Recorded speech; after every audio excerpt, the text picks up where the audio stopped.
pelaksanaan fisiologis pecahkan selaput ketuban atau disebut dengan amniotomi. Apa? Amniotomi itu adalah pemecahan air ketuban. Nah, alat yang digunakan yaitu amnihook. Nanti kalian silakan search di Google ya. Amniotomi itu pemecahan ketuban, alat yang digunakan amnihook. Ya. Jadi kayak di sini ada nggak ya?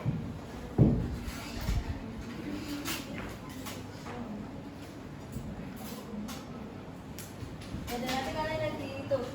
Tuh. Ya. Kemudian setelah itu kalau ketubannya belum pecah kan dipecahin nih. Kemudian anjurkan untuk memulai menerang. Kemudian nilai DJJ. Apa itu DJJ?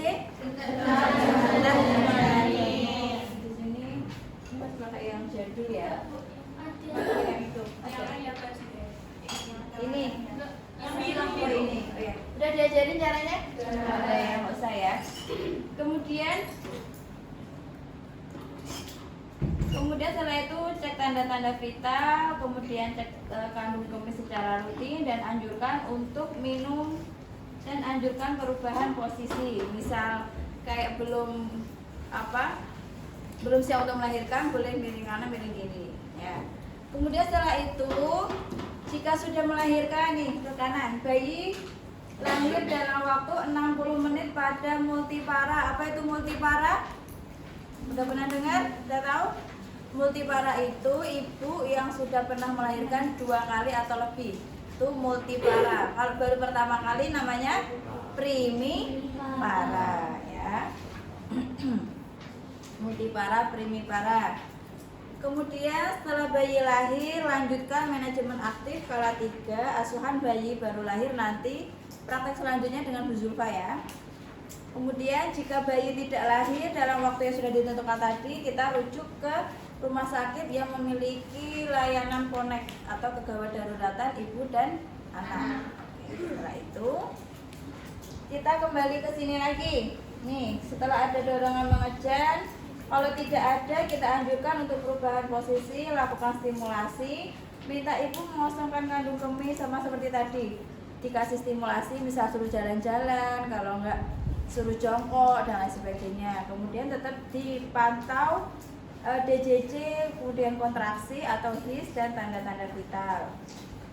Nah, setelah ini jika ada dorongan untuk menerang, jika melahirkan lanjutkan dengan penata laksanaan pertolongan kala 2. Jika tidak, bimbing ibu menerang. Itu sama, masih dianjurkan untuk stimulasi, menjaga posisi dan lain-lain. Kemudian jika bayi sudah lahir, lanjut ke kala 2, jika tidak dirujuk karena ini waktunya sudah terpantau lama ya, sudah termasuk dalam kegawat daruratan ibu dan anak. Untuk materi selanjutnya ini kalian bisa baca sendiri aja. Kita langsung ke checklist ya. Lumayan. Sudah di video nih. Kita masuk ke siapa mau jadi asisten saya? Ini asisten, siapa mau jadi asisten? BC. Oke, pertama fase orientasi di belakang aja. Fase orientasi. Assalamualaikum, selamat pagi Ibu. Saya perawat Ophelia yang akan mendampingi Ibu dalam proses persalinan. Ya, bagaimana Ibu kondisinya saat ini? Mulutnya semakin bertambah ya Ibu ya. Kemudian sepertinya perkembangan persalinan Ibu mengalami kemajuan yang baik. Kemudian setelah itu di sini saya akan mendampingi persalinan Ibu. Tujuannya untuk mendampingi Ibu untuk untuk akan membantu Ibu agar proses mengejan berjalan dengan baik. Boleh ditulis tujuannya, nanti sebutin 3. Proses mengejan berjalan baik, kemudian memantau kondisi bayi, serta menjaga agar jalan lahir tetap aman. Oke, yang pertama Yang pertama, membantu ibu untuk mengejan dengan baik. Jadi diajari cara mengejan, ya. Yang kedua, memantau kelahiran bayi, ya. Udah. Yang ketiga, menjaga agar jalan lahir itu vaginanya, menjaga agar jalan lahir tetap aman. Oke. Paham ya? Yang pertama mengajari untuk mengejar, kemudian menjaga kondisi bayi. Yang ketiga menjaga jalan lahir agar tetap aman. Oke. Kemudian saya juga akan menjaga privasi selama proses persalinan. Nah, untuk ini memberi support mental pada klien, kalimatnya gini. Ibu jangan khawatir, kami akan mendampingi ibu sampai proses persalinan selesai. Itu kan ada dukungan kan? Ibu jangan khawatir, kami akan mendampingi ibu sampai proses persalinan selesai. Absennya nanti aja nggak apa-apa, perhatikan dulu. Oke, sudah. Kemudian untuk mengikut sertakan suami atau keluarga itu opsional ya, karena ada beberapa rumah sakit yang suaminya boleh masuk, ada juga yang enggak. Itu nanti sunnah, kalian mau lakuin nggak apa-apa, mubah ya, lakuin nggak apa-apa, tetap dapat nilai, ya. Kemudian fase kerja, mencuci tangan, memakai celemek.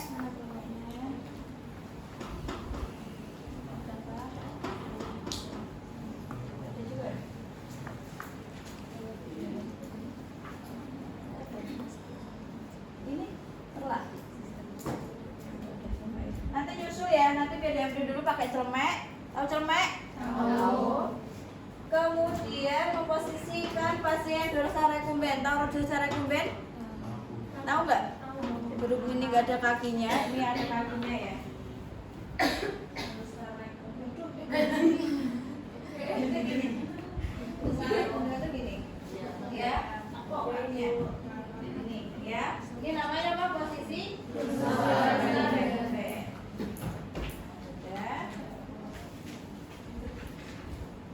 Nanti bilang aja memposisikan pasien dorsal recumbens. Kemudian setelah itu memasang perlak pengalas atau underpad.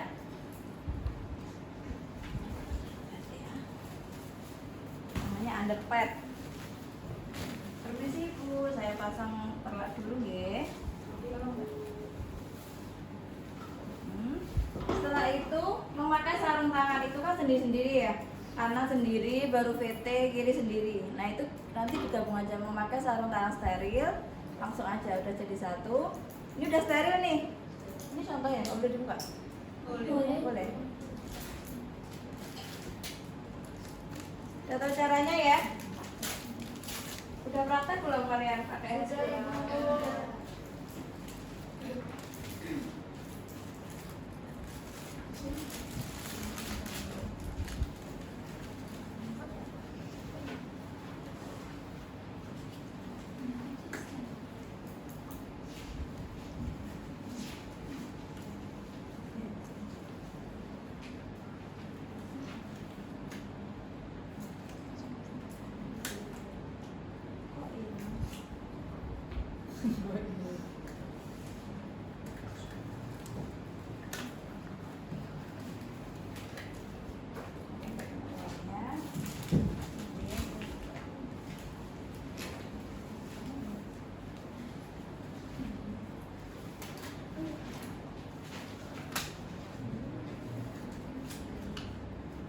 Udah steril nih, soalnya kalau nggak steril kan kita mau masuk nih, jadi bahaya. Kemudian setelah memakai handphone apa itu? Iya, jadi untuk memastikan, Mbak tolong Mbak, kita tahu steril ya, tolong buang. Nah untuk memastikan ibu telah masuk kelas 2, baik ibu karena mulusnya sudah semakin bertambah, kemudian produksi lendir dan darahnya juga semakin banyak, saya akan melakukan pemeriksaan dalam atau VT ya, untuk menentukan apakah sudah bukaan lengkap apa belum ya. Udah diajarin caranya? Sudah ya. Ini dimasukkan. Kemudian kalian nanti ngomongnya gini, baik ibu, hasil VT-nya gini. Baik ibu, setelah saya lakukan pemeriksaan dalam, tidak teraba porsio. Itu artinya sudah buka lengkap. Hasil pemeriksaan dalam tidak teraba porsio. Kemudian pembukaan sudah lengkap. Pembukaan sudah lengkap, ketuban sudah pecah. Dan presentasi yaitu kepala janin. Ya. Sudah, kemudian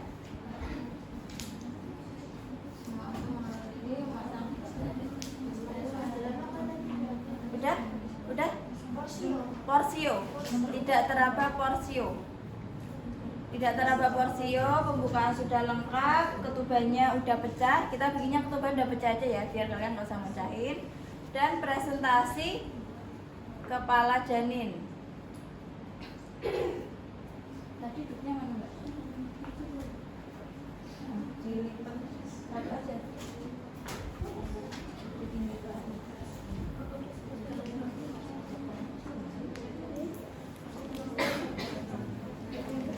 Yang biru itu apa kak? Baju. Kalau ini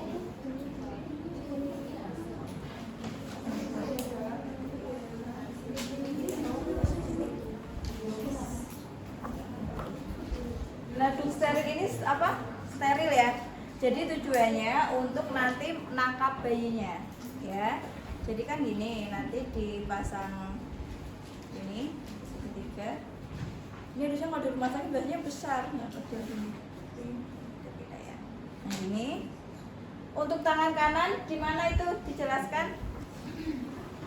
Tangan kanan di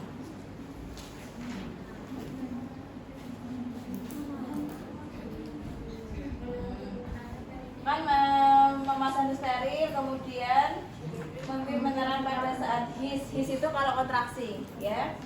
Kemudian menahan perineum dengan tangan kanan di bawah gini, di bawah perineum. Tahu perineum? Apa itu perineum? Bagian mana? Antara vagina dan anus. Jadi kita tangan kanan di bawah ini, tangan kiri gini. Ya, jadi kita tetap mantau biar kan biasanya ada itu karena apa ibunya tuh mengajarnya kuat banget, terus adiknya keluarnya nggak terkontrol, itu menyebabkan robekan jalan lahir. Nah kita tetap kontrol kayak gini, biar terus tapi jangan ditarik juga kepalanya, kita ngikutin keluar bayi pelan-pelan. Nah pada saat mengajar kita apa pimpin ibu, baik ibu tarik nafas, keluarkan pelan-pelan, fokus ke otot perut, ayo ibu pelan-pelan. Keluar ya, gimana dorongnya? Mbak, kamu dari sana mbak, dorong bayinya mbak. Pulang ini ibu tapi mbak, bayinya aja ya, plasentanya paling dulu. Oh ini bayinya. Ini apa ini? Keluarin dulu aja, keluarin dulu. Plasentanya nanti ya, kala 3 sama Bu Zulfa, plasenta plasenta. Yuk. Kita pandu untuk mengejar. Oke ibu, tarik nafas kuat-kuat, keluarkan pelan. Nah biasanya itu biasanya itu bayi itu keluarnya kepalanya gini dulu, gini, nanti dia otomatis mutar 40 derajat miring gini. Jadi antara menghadap, kalau enggak ke kanan paha ibu, kalau enggak ke kiri. Jadi ya tadi ya, baik ibu tahan, tarik nafas panjang, keluarkan pelan-pelan. Ini diambil aja ya. Bisa diambil aja.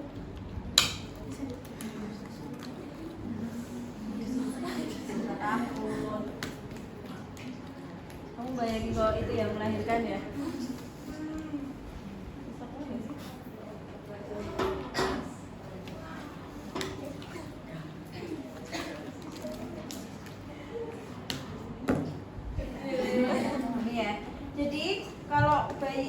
Janin itu biasanya lahir itu gini dulu, keluar gini dulu, nanti berhubungan dengan nafas ibu, nanti dia muter sendiri gini, ya. Jadi kalian cuma membantu untuk apa, kontrol pernafasan. Baik ibu, sambung lagi penafasnya, yuk. 1, 2, 3. Ya, kayak gini. Nah, saat miring gini, kalian keluarkan bahunya dulu. Caranya yang pertama kan gini ya. arahnya ke bawah dulu. Ini untuk mengeluarkan bagian depan, bahu. Kemudian tarik ke atas, set. Pelan-pelan, jangan duduk gitu. Kita tetap mandu ibu untuk nafas ya. Jadi keluarnya tuh alami dari bayinya. Ya, sama kayak kalian kurang lebih kayak kalian pup deh. Itu kan pelan-pelan tuh, kayak gitu. Nah kurang lebih kayak gitu. Nah nanti kalau di rumah sakit ada beberapa pasien ngeluarin ini sama ngeluarin anus. Nah ngeluarin Makanya kita kasih ini biar adiknya nggak kena pupnya ibu tadi. Ya, jadi di perineum sini. Ya, jadi caranya ini ke bawah, kemudian ke atas. Kemudian tangan sambil ini ke atas ya, menopang ya. Ulangi. Copot aja lah. Ulangi ya. Pertamanya ibu nafas panjang. Terus adik ini muter sendiri, gini. Terus kita turun dulu. Turun untuk melahirkan bahu depan. Kemudian ke atas, tahan ya. Terus kita melakukan ini, cek apakah ada tali pusat yang melilit leher. Kemudian ada susur tangan di situ. Lihat di checklist, susur tangan. Sangga susur ya, itu untuk melahirkan tangan. Jadi tangannya keluarin. Ini ya. Baru ambil. Kemudian perutnya pasang lagi mbak, tolong mbak. Perut itu nggak apa-apa deh. Masukin perutnya pasang. Setelah udah lahir gimana itu teknisnya? Kita lakukan IMD. Tahu IMD? Inisiasi menyusui dini. Kita taruh di perut ibu. Ini. Terus posisinya bayi jangan tengkurapin ya, dimiringin biar bisa nafas. Kayaknya Buma ada yang kelewatan deh. Yang nomor 10 itu, sorry. Nomor 10, kepalanya kan udah lahir nih, ya kan? Nomor 10, lihat nomor 10. Kepalanya udah lahir, kemudian kita bersihkan dulu mata dan mulut menggunakan kasa steril. Mbak, tolong pasang Mbak. Ya, kita jangankan cuma berapa detik aja, les gitu. Bisa nih. Kepala udah keluar nih dikit, kemudian kita langsung kita dari langsung ambil aja Bapak. Ini langsung bersihkan mata dan mulut dan hidung. Mungkin korek itu bengkok Mbak, tolong Mbak dekatan sini Mbak.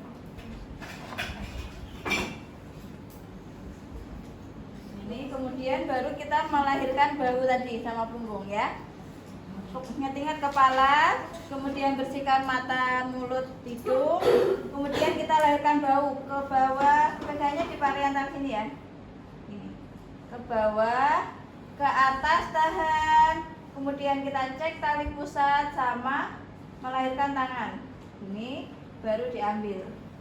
Ya. Diambil kemudian kita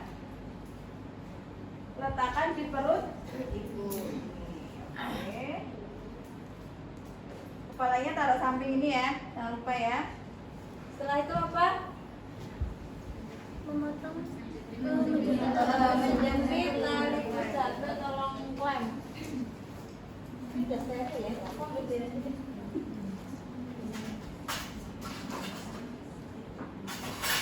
Udah tahu gunting klem? Udah pernah nyoba?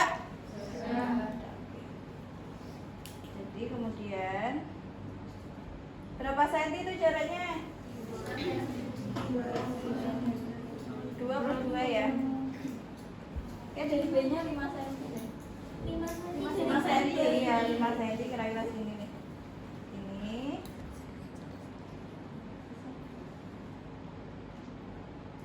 Untuk melahirkan plasentanya nanti kala 3 ya. Kemudian 2 senti kira-kira sini.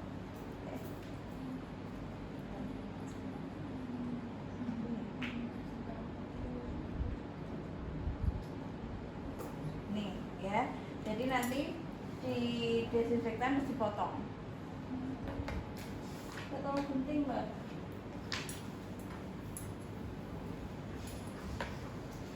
Nah pada saat motong taruh di atas tangan kita ya, biar nggak terkena titik.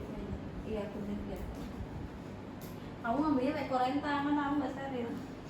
Ini dipotong beneran nggak apa-apa? Nggak apa ya? Potong. Terus. Oke. Nah ini kayak di sini. Nanti ini bisa biasanya dikasih jepitan kayak punya bayi itu dia plastik. Ini ada alat jepitnya nggak? Nanti dilanjutkan ke kala 3 soalnya. Setelah memotong itu tali pusat, kemudian mengikat tali pusat dengan benang atau penjepit tali pusat. Ini udah berapa menit tadi ya? Kita rumah ini. Itu ada penjepit. Ini.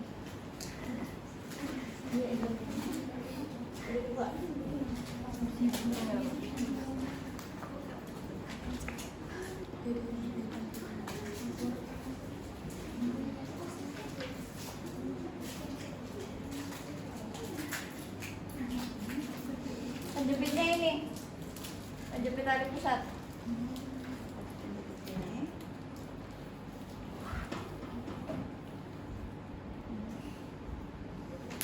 Wah, udah menteri itu. Nanti pura-pura aja pakai. Nggak bisa. Ya. Kemudian menjepit tali pusat. Setelah itu meletakkan bayi ukuran dada ibu menyelimuti bayi. Oke, kita kembalikan ke dada ibu lagi ya. Ini tadi kan sudah dijepit ini klemnya diambil aja. Ya. Kemudian kita letakkan di dada ibu kembali biar dia netek lagi. Ya. Setelah itu berhubung ini nggak ada dadanya ya, taruh perut aja. Selimutnya ada nggak mbak? Nggak ada juga. Iya ya itu.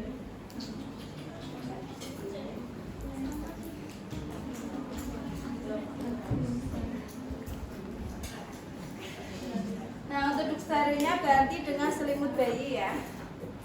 Ini kan udah kena darah nih bayi nih. Kemudian ini segitiga.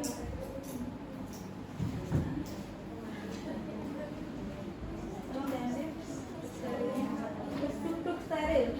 Nah, kita ganti ini. Kemudian anjurkan ibu untuk memegang bayinya. Setelah itu fase kerja udah selesai ya. Sampai sini ada yang tanyakan? Untuk proses itunya melahirkan, mengeluarkan janin apa? Di perut bayi ya. Di perut taruh atas perutnya ibu, benar. Di atas perut ibu ini kita ulangi ya. Ini aja nggak apa-apa. Kemudian pada saat motong tadi guntingnya dipegang. Ini kan masih nyatu tadi. Ini terus dipotong terus. Ya. Setelah itu ini biar di sini buat melahirkan plasenta. Setelah itu ini diambil lagi ganti klem tali pusat. Ya, setelah itu udah beres semua, kita taruh di dada ibu sama ganti selimut. Ada lagi yang belum jelas? Ditanyakan loh. Untuk belajarnya berapa menit? Apa mau ada yang nyoba dulu nggak apa-apa? 3 mahasiswa boleh. Ya iyalah, kan ini kan baru belajar. Nanti masih lagi.